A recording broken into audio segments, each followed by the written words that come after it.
โอ้ยฝ่าเอ้ยฝ่าห้องตึงข้ามเขาพึ่งไปเสียงใหม่ตกมาหอดของไฟฝ่าเป็นสีคึมคึมหัวใจน้อง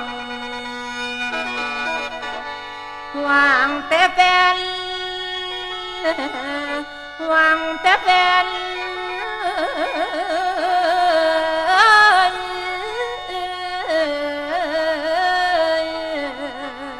โอ้ยล่ะนะ